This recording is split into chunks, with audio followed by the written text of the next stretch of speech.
오늘은 읽은 말씀 중에 무슨 불의함을 보았기에 이렇게 말씀하셨던 내용이 있죠. 그 말씀을 제목으로 함께 삼았습니다. 예레미야 선지서, 우리가 분량이 많다 그래서 대선지서로 분류하는 내용이고, 예레미야가 부름을 받았던 그 시대는 요시야 왕이 다스린 제13년에 부름을 받았다, 이렇게 알려져 있습니다. 1장 2절 말씀에 기록이 되죠. 아몬의 아들 유다 왕 요시야가 다스린 지 13년에 여호와의 말씀이 예레미야에게 임하였다. 예레미야에게 처음 그가 선지자로 소명을 받게 된 역사적인 상황이 요시야 왕이 다스리던 때였다, 이렇게 소개해 줍니다. 요시야 왕이 다스리던 때 선지자로 부름을 받아서 언제까지 그가 말씀을 전하게 되냐면, 시드기야 왕이 제11년 되던 해에 마침내 예루살렘이 함락을 당하면서 유다 나라가 패망을 당하고 포로로 끌려가게 되는 그런 일련의 과정들이 있기까지 예레미야가 하나님의 말씀을 전하게 됩니다. 연대적으로는 주전 627년으로부터 약 586년 정도까지 됩니다. 이걸 쭉 생각을 해보면 약 42년 동안 그가 선지자로서 유다 말기로부터 유다의 패망이 될 때까지 하나님의 말씀을 전했던 선지자였다는 사실을 보게 됩니다. 선지서의 특징은 뭐냐? 신약 성경과의 구조하고도 비슷한데, 선지서의 특징은 하나님께서 모세를 통해서 주셨던 그 율법의 내용을 당시의 상황과 형편에서 그 내용들을 적용하고 해석하는 그런 내용들을 담고 있다는 겁니다. 그래서 이 선지서의 내용은 우선적으로 그 기초가 되는 것이 모세 율법이 기초가 되고 있다 하는 것을 우리가 알게 되고, 그것을 근거로 삼아서 그 시대의 하나님 백성들이 어떠했는가, 하나님이 그 시대의 백성들에게 무엇을 원하시는가, 이것을 선지자들이 계속 전하게 된 겁니다. 그래서 이 선지서들의 내용을 읽을 때 우리가 좀 쉽게 이해하기 어려운 그런 말씀들이 덜어 있는 것을 우리가 알고 있습니다. 또 다르게 또 이렇게 말하면 선지서의 특징은 이렇게 말할 수 있을 것 같아요. 하나님과 자기 백성 사이에 끊임없는 씨름입니다. 씨름하는 거 여러분 아시죠? 삿발을 딱 동여매고 그 삿발을 긁고서 상대방을 쓰러뜨리는 이제 스포츠가 씨름입니다. 씨름. 하나님과 자기 백성들 사이에 계속 씨름하고 있는 모습이 이 선지서가 보여주는 장면들입니다. 하나님을 이겨보려고 어떻게든지 그 씨름을 하고 하지만 결과적으로는 하나님을 이길 수가 없다는 겁니다. 씨름하는 모습들이 나타나게 되는 것을 우리가 보게 되죠.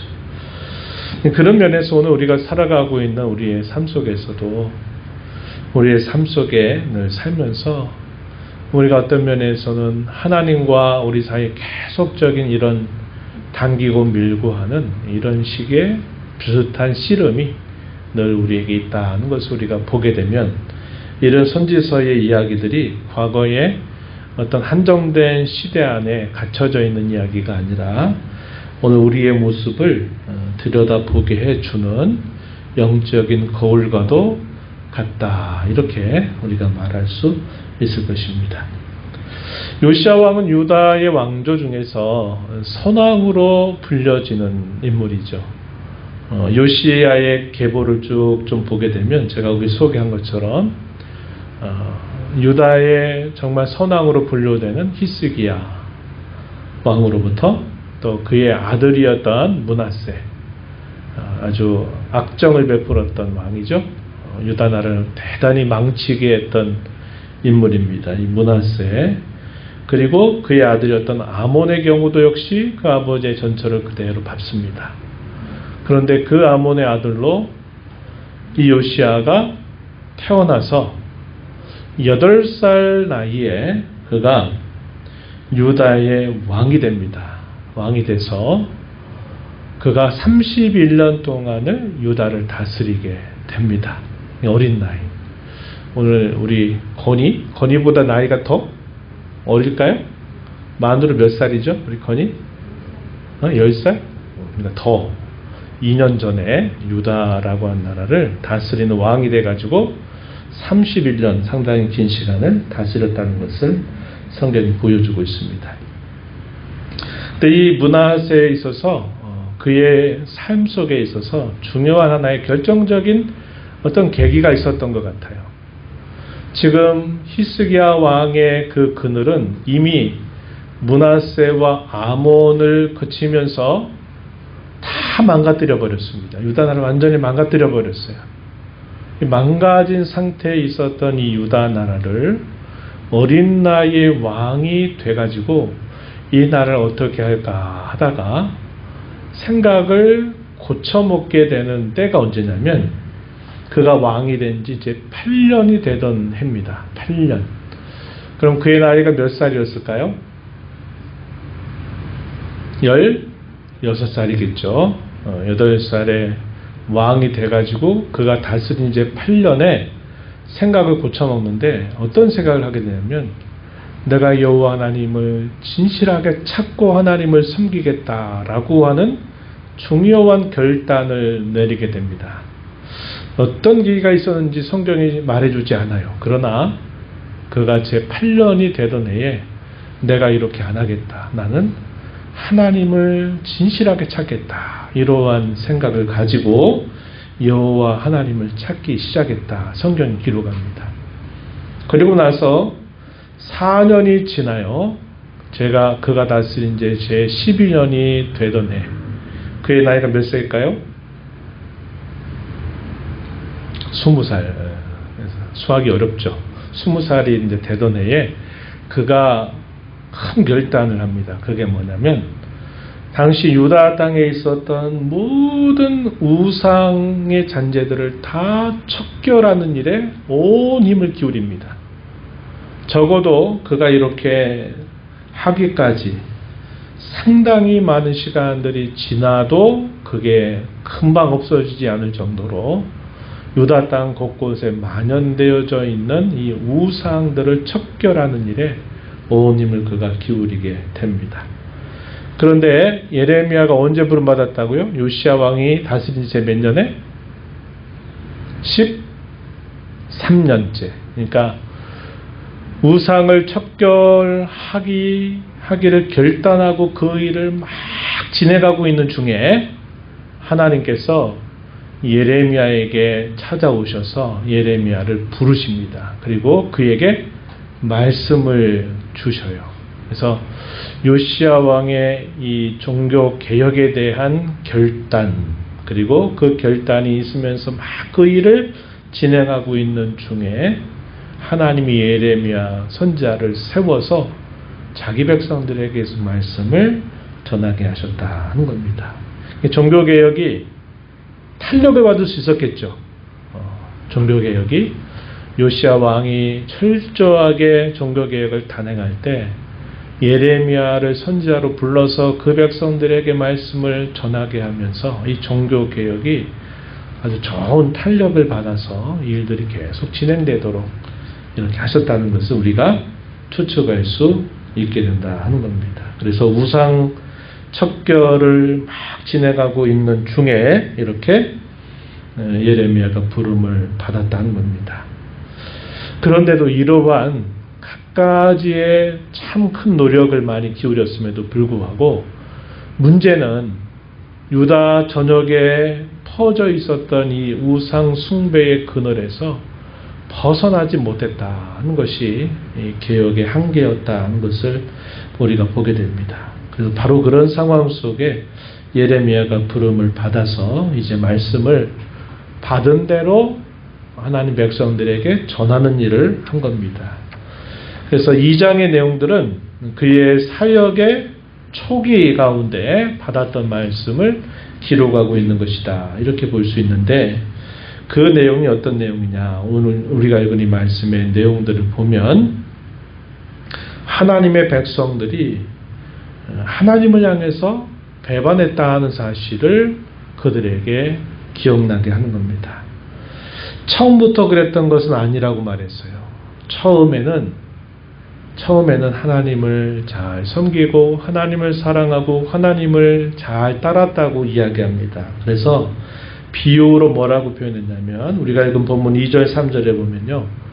청년 때의 인애 또 신혼 때의 사랑 마치 한 남자와 한 여자가 서로를 사랑하기 시작했던 청년기에 사랑하게 되면서 애틋하고 좋아하고 또 기뻐하는 그런 마음을 가지면서 마침내 결혼하기로 약속을 하고 결혼하는 이 신혼 때 이 불붙는 사랑 이것으로 하나님의 백성들이 초기에는 하나님이 마치 이런 청년 때 서로 사랑하고 신혼 때에 그 불붙는 사랑을 했던 것처럼 하나님을 잘 따르고 섬겼다 이렇게 말합니다. 하나님께서는 또 그들의 사랑에 화답하셔서 주변 사람들로 하여금 하나님이 사랑하는 그 백성들을 건들지 못하도록 하나님께서 그들을 각별하게 보호하셨다는 사실을 알려주고 있습니다. 3절 말씀에 보면 이스라엘은 여호와를 위한 성물 곧 그의 소산 중 첫 열매이니 그를 삼키는 자면 모두 벌을 받아 재앙이 그들에게 닥치리라 여호와의 말씀이니라.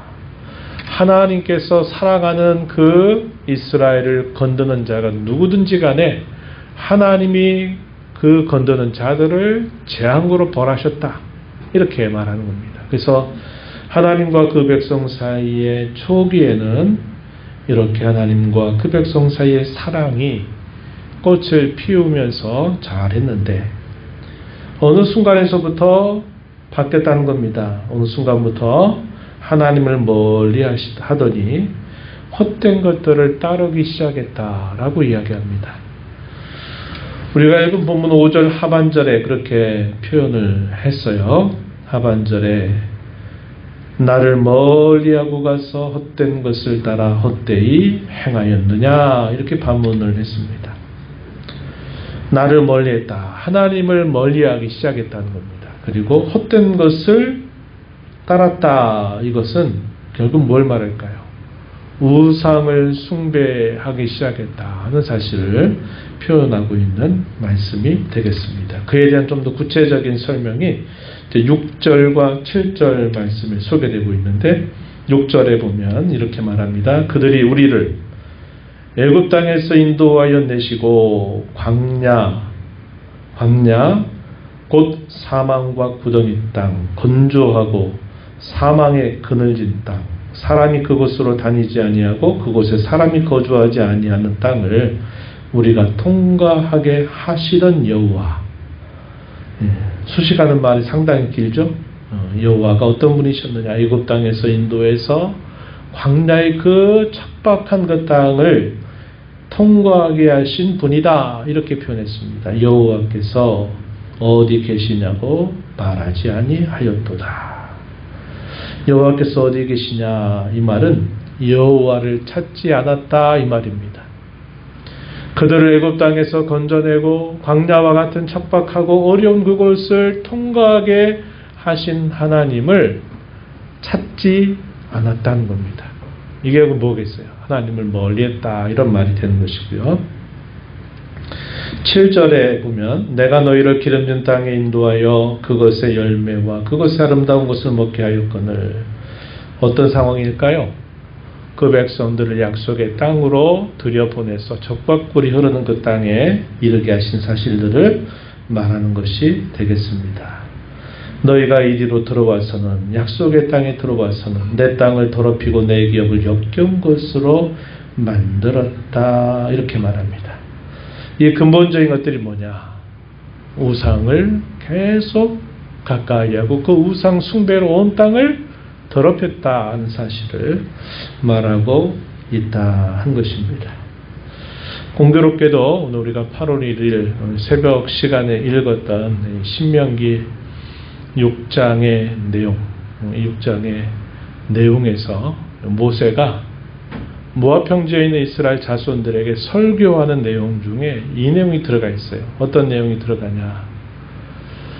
너희가 그 땅에 들어가게 될 때 너희가 지켜 살아야 할 율례와 법도와 규례를 너희에게 하나님께서 주신다.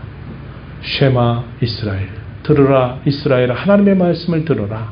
이것이 그들이 약속의 땅에 들어갔을 때 그들이 힘써 살아야 될 그들의 본분이고, 그것이 그들을 복을 받게 할 것이고 그 땅에서 장구하게 번성을 누리도록 해줄 것이다는 그런 내용을 전달했습니다. 그런데 오늘 우리가 있는 예레미야 2장에서는 결과적으로 어떻게 했느냐? 그들이 약속의 땅에 들어오고 나서는 이제 하나님을 잊어버리고 그 땅에 있었던 가나안의 여러 우상들을 그들이 계속 가까이 하고 따랐다는 겁니다. 그래서 하나님이 거룩하게 하신 땅, 그 땅을 그들이 더럽게 하고 가증스럽게 만들었다, 이렇게 말하고 있는 것입니다. 하나님이 자기 백성들을 그 땅에 들이시면서 가지셨던 기대가 무엇이었을까요?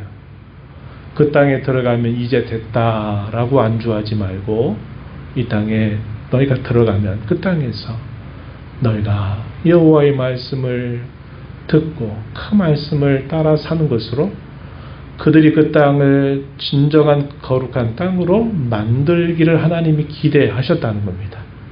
그런데 그런 하나님의 기대는 까맣게 잊어버리고 이제 들어왔다, 이제 약속의 땅을 우리가 기업으로 차지했다, 이렇게 하더니 그들이 하나님의 기대를 저버리고, 그러다 보니까 그 지역에서 섬겼던 이방의 우상들을 가까이 하게 되고, 그러다 보니까 그들이 하나님의 기대를 저버리고 하나님의 은혜를 배은망덕하게 만들어버리는 일을 했다는 것을 보여주고 있는 겁니다. 그리고 더더군다나 당시 이 백성의 중요한 책임을 맡았던 지도자들은 또 앞장서서 반역하는 일을 계속 했다는 겁니다. 그 내용들이 읽은 8절에 우리가 읽은 말씀에 기록됩니다. 제사장들은 여호와께서 어디 계시냐 말하지 아니했다. 이게 무슨 말이냐면 아까 그 뜻입니다. 여호와 하나님 앞에 묻지 않았다, 이 말이에요. 하나님 앞에 묻지 않았다는 겁니다. 제사장들의 역할은 뭘까요? 범죄한 자기 백성들을 하나님 앞으로 데려가서 하나님 앞에 그들의 죄를 용서해 주시기를 잘 도와주는 그런 중재자 역할을 제사장이 하죠. 그리고 용서를 받아서 이제 하나님의 은총을 다시 입게 된 그들에게 또 하는 일이 뭐냐면, 이 제사장들이 이제 하나님 앞으로 나와서 여러분들이 죄가 용서받았으니까 이제는 하나님의 말씀을 붙들고 이제 여러분의 삶 속에서 그렇게 살으셔야 됩니다, 이것을 그들에게 일러주는 것이 제사장의 중요한 직무 중에 하나였어요. 그러니까 제사를 드려주는 것뿐만 아니라 제사를 드린 그들에게 율법을 계속 가르쳐서 하나님이 여러분들의 죄를 용서하셨으니 이제 그 말씀을 또다시 붙들고 여러분들이 살아가셔야 됩니다 하는 것들을 제사장이 가르치는 직무로 가지고 있었는데, 그들은 하나님에게 묻지도 않았다, 이렇게 표현했어요. 율법을 다루는 자들은 나를 알지 못한다. 또 관리들, 목자들로 표현됐죠. 나에게 반역을 했고 선지자들은 바알의 이름으로 예언했다. 하나님이 주시지도 않은 말씀을 바알의 이름을 가지고 예언하면서 거짓된 말들을 계속 백성들을 선동했다. 거짓된 말로 백성을 선동했다, 이렇게 표현하면서 예레미야 선지자를 불러 초기부터 그 백성들에게 들려주시는 말씀이 어떤 말씀이냐, 너희가 처음에 받았던 그 처음에 너희가 가졌던 그 하나님을 향한 사랑을 다 잊어버렸다. 하나님께 다시 회복해야 된다. 돌아와야 된다. 여호와께서 다시 여러분들을 찾으신다 하는 것을 그들에게 계속 전하고 있는 겁니다. 선지자들은 뭐겠어요? 하나님이 여러분들에게 찾아오셔서 내게 이렇게 말씀하셨습니다. 이렇게 전달하는 거죠. 그러면 그 백성들은 어떻게 합니까? 예, 알겠습니다 하고 이렇게 응답하고 그들이 성실하게 그 말씀에 반응하는 사람이 하나도 없었던 것은 아닐 거예요. 신실한 남은 자들은 그런 말씀을 듣고 돌이켜서 그 말씀을 준행했겠지만 대다수의 사람들은 어떻게 했느냐? 너는 그렇게 말해라 이런 겁니다. 하나님이 이렇게 말씀하시면 자기들이 또 그 말씀에 대해서 이렇게 또 배쳐가려고 하는 마음을 갖는 거죠. 이걸 다르게 뭐라고 표현할 수 있냐면 제가 초대에 말씀드렸던 것처럼 하나님과 씨름하는 거예요. 하나님 앞에 지지 않으려고 자기 고집과 자기의 생각을 가지고 계속 하나님을 향하여 씨름을 거는 겁니다. 그 씨름에서 이겨낼 수 있겠어요? 못 이겨내요. 못 이겨내요. 그런데도 계속 씨름하는 거죠. 이것이 당시에 그런 그 백성들의 영적인 실상이었다. 이렇게 이야기를 하고 있다는 겁니다. 바로 그들을 향해서 오늘 우리가 읽은 설교의 제목처럼 그 백성들에게 이렇게 묻는 거예요. 도대체 여호와께서 무슨 불의함을 여러분들에게 행했다고 여러분들이 하나님을 멀리하고 우상을 그렇게 가까이 하고 있느냐 이렇게 묻는 질문이었습니다. 31절 내용에서도요. 그와 비슷한 표현이 나타나요. 2장 31절에도 이렇게 말합니다. 너희 이 세대여 여호와의 말을 들어보라. 내가 이스라엘에게 광야가 되었었느냐? 캄캄한 땅이 되었었느냐? 무슨 이유로 도대체 무슨 이유로 내 백성이 말하기를 우리는 노였으니 다시 주께로 가지 아니하겠다 하느냐? 도대체 왜 그러냐? 무슨 이유가 있는지 제발 좀 말해봐라. 도대체 내가 너희에게 뭘 잘못했다고 너희가 이렇게 나를 멀리하고 우상을 가까이 하고 있단 말이냐라고 물으시는 거죠. 하나님이 그 이유를 모르고 물으시는 걸까요? 아니죠. 왜 물으실까요? 깨달으라고. 하나님이 그 백성들을 향해서 가지시는 그분의 마음이 이것인 줄 여러분들이 깨닫고 돌이켜 새롭게 하기를 촉구하기 위해서 하나님이 이렇게 반문하시는 거예요. 도대체 내가 너희에게 뭘 잘못했다고, 너희에게 무슨 내가 해를 끼쳤다고, 내가 무슨 불의한 것을 너희에게 행했다고 너희가 나에게 이렇게 하고 있느냐라고 탄원하시는, 애원하시는 하나님의 그 음성이 이렇게 표현되고 있다 하는 것이죠. 오늘 우리가 이 말씀을 보면서 이러한 이야기가 옛 이스라엘의 이야기만이 아니라 오늘 우리의 이야기이기도 하다는 것을 우리가 알아야 합니다. 알아야 합니다.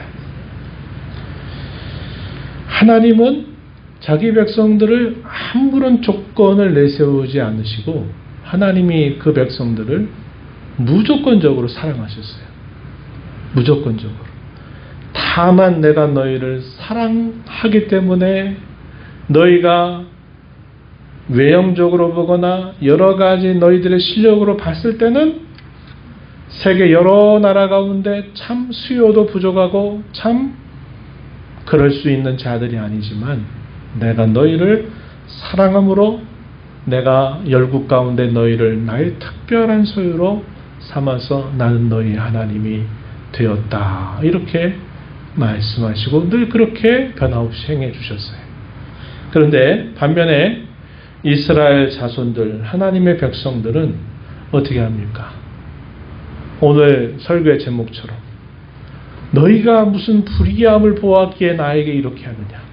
너희가 도대체 무슨 이유가 있기에 나에게 이렇게 하느냐? 라고 말씀하시는 것은 그럴 만한 이유가 없다는 거예요. 그러니까 조건 없이, 이유 없이 무조건적으로 그 백성들은 하나님을 배반하는 행위를 하고 있다는 것을 고발하는 겁니다. 그래서 너무나 뚜렷한 대조가 나타나는 거예요. 하나님은 자기 백성들에게 조건 없는 사랑을 가지고 그들을 계속 대해주시는데 이스라엘 자손들은 처음 조금만 그럴듯하다가 얼마 되지 않아서 그들은 조건 없이 무조건적으로 하나님을 향해 배반하는 일을 계속 고집해 오고 있다. 이렇게 말하고 있다는 것입니다. 오늘 우리가 이 말씀을 보면서 그 무조건적인 사랑을 배반당하시는 그 하나님의 마음이 어떠하실지 우리는 헤아릴 줄 아는 성도가 되기를 바라는 겁니다.